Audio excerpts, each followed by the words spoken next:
Hey there, welcome. Today, we are going to talk about the pros and cons about living in Denver. And while I love living here in the Mile High City, it's not for everyone. So by the end of this video, you'll be able to decide if Denver is the right place for you. But before we get started, I would really appreciate it if you subscribe to this channel, give this video a thumbs up, and please feel free to drop me any comments below. I will reply. Also, hit that notification bell so that you are notified every time I come out with new content. And please be sure to share this with a friend. Let's get going.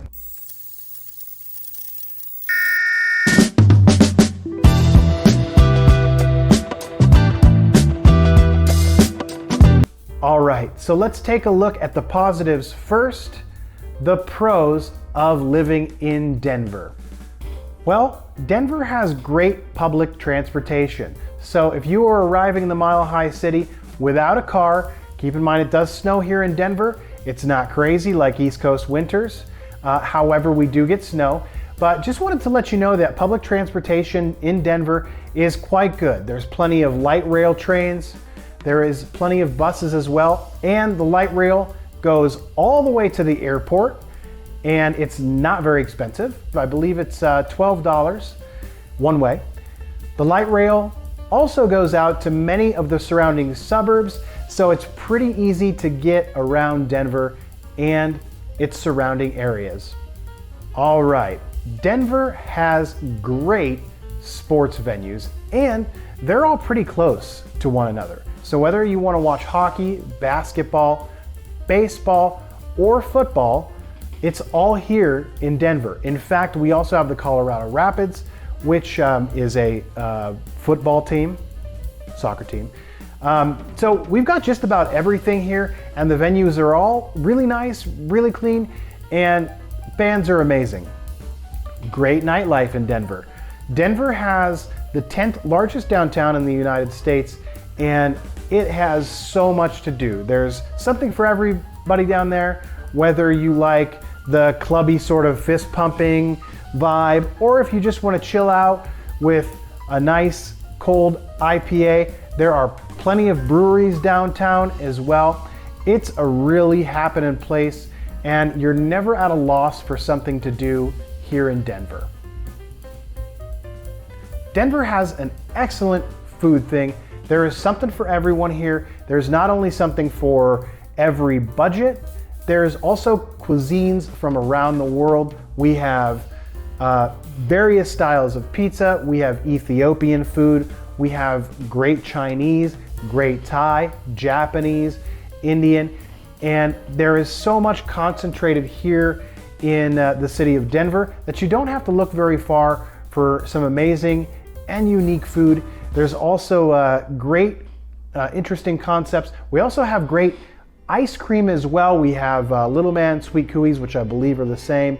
We have Ice Cream Riot. We have Sweet Cow. So I don't know if Denver is like an ice cream city, but if you've got a sweet tooth, we've got tons of artisanal ice cream for you to choose from. Arts, culture, and museums. You know, Denver is, never really compared to, cities like New York and LA in terms of its art and culture. But one, may I remind you that we have Red Rocks here, which is the best music venue on the planet. Usually when I've gone to concerts there at Red Rocks, the performer usually comments on how it's their favorite place to perform. So not only do we have Red Rocks, we have tons of museums. We have the second largest performing arts center in the world. So Denver is a really sophisticated, global kind of community that really loves its music, its art, its museum, and its history as well. Denver has some really interesting history going back to the Wild West. I mean, really they say that Denver is where the West began, but this was a hot spot for gold mining in the mid to late 1800s. So we've got a lot of history here. There's a lot of culture here. Colorado is big on the arts, and we've got a lot of culture here. Getting to the airport is easy. Denver International Airport is a big airport that services passengers from all over the world and all over the United States. And it's only 30 to 40 minutes away from downtown, depending on traffic.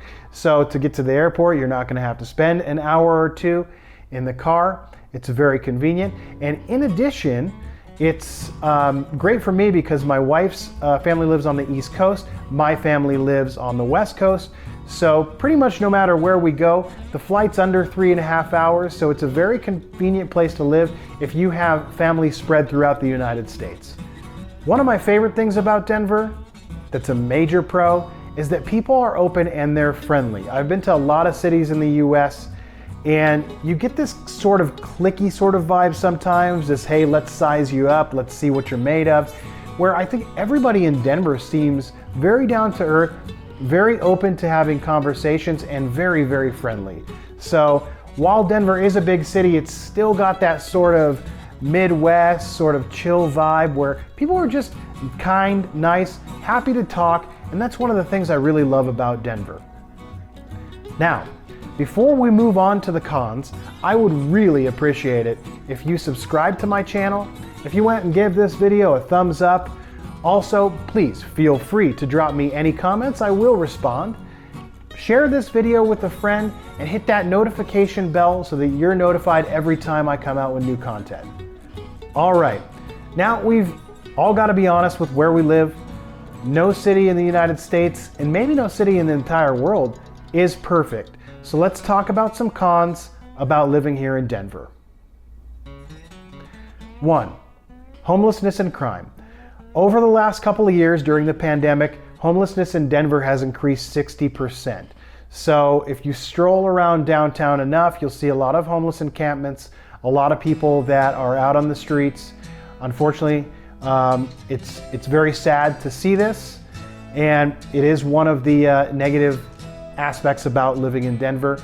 There is a substantial amount of drug use which goes on in public, I hate to say, in broad daylight. And unfortunately, it seems, as I've talked to a few law enforcement officers, that their hands are a bit tied in terms of doing anything about some of these problems. Also, crime has gone up as well, both petty crime and violent crime, unfortunately. I will say though, if you compare Denver's crime and homelessness to cities like San Francisco, Los Angeles, New York, and Chicago, you'll see that it is safer than the majority of large US cities. All right, another con about living in Denver is the parking situation. The parking patrol is very eager to give out tickets, so if you make a mistake, if you overstay your meter, if you park on a day where there's street sweeping, you likely will get a ticket. So be sure, if you already live in Denver, you're considering moving to Denver, that you always read the fine print on the signs that are posted regarding parking. There's not a lot of parking, especially downtown on busy days. Thursday through Sunday evening tend to be busier days.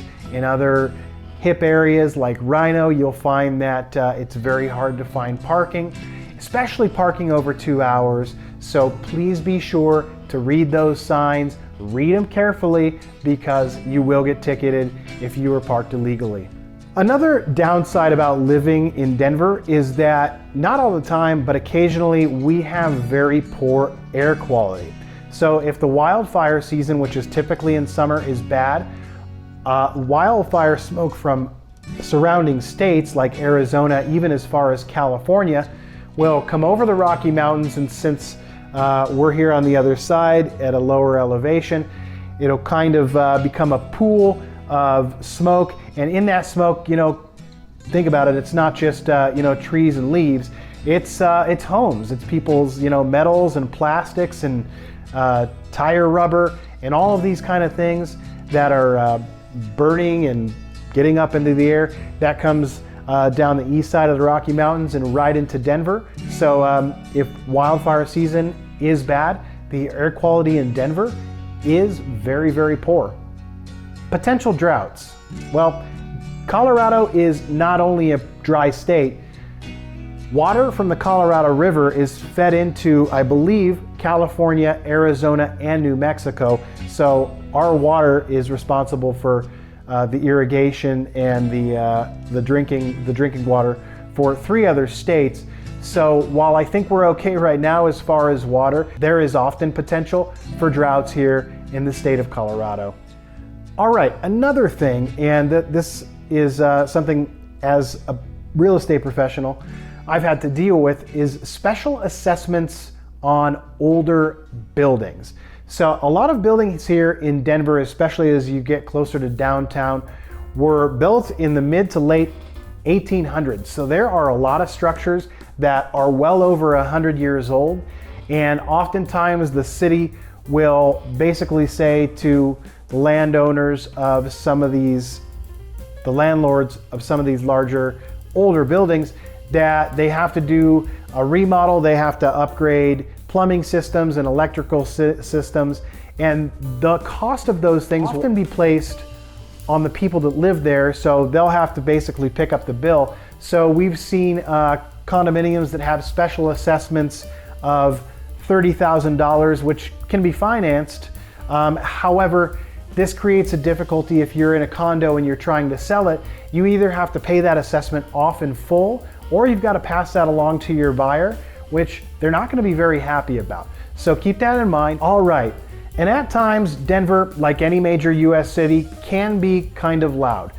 Denver does have a train yard that's quite big, so there's a lot of train traffic into Denver. So you'll periodically hear pretty loud train horns, stuff like that. We've also got motorcycle gangs or groups, whatever you want to call them, that travel in herds, packs if you will, and doing wheelies on the street at nighttime.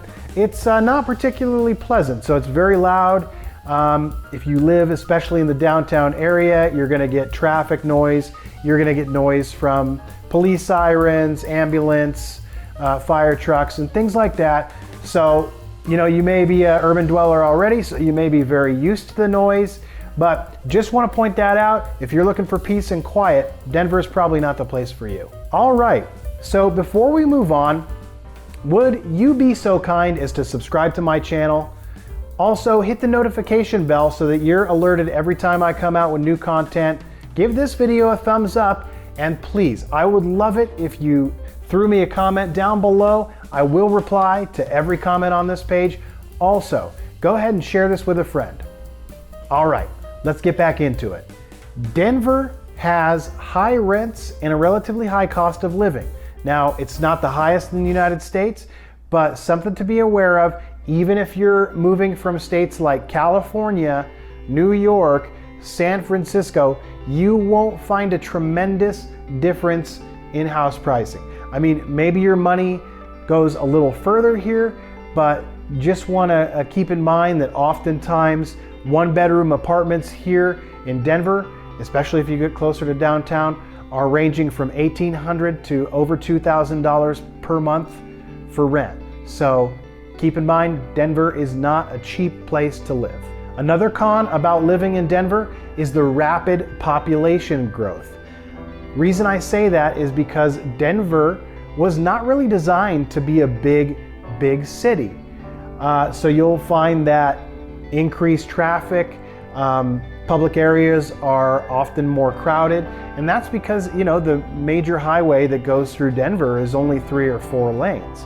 So I think that the city of Denver has had a hard time adjusting to some of this rapid population growth. So Denver, if you're thinking this is some kind of small town and wide open spaces, those aren't too far away. But here in the Denver city proper, you'll find that it's pretty congested and there is a lot of traffic. Now, I will say, having come from California and having traveled back to California several times since I've lived in Denver, the traffic is still not nearly as bad. However, I am seeing an increase in traffic and congestion on the highways and in the city streets. So just be advised that the population here in Denver is increasing at a rapid pace. All right, well, I really appreciate you joining me watching this video. But before you go, I would really appreciate it if you subscribe to my channel, give this video a thumbs up, hit that notification bell so that you're notified every time I come out with new content. please go ahead and throw me a comment. Tell me what you think, and be sure to share this with a friend. I appreciate you watching, and we'll see you in the next video.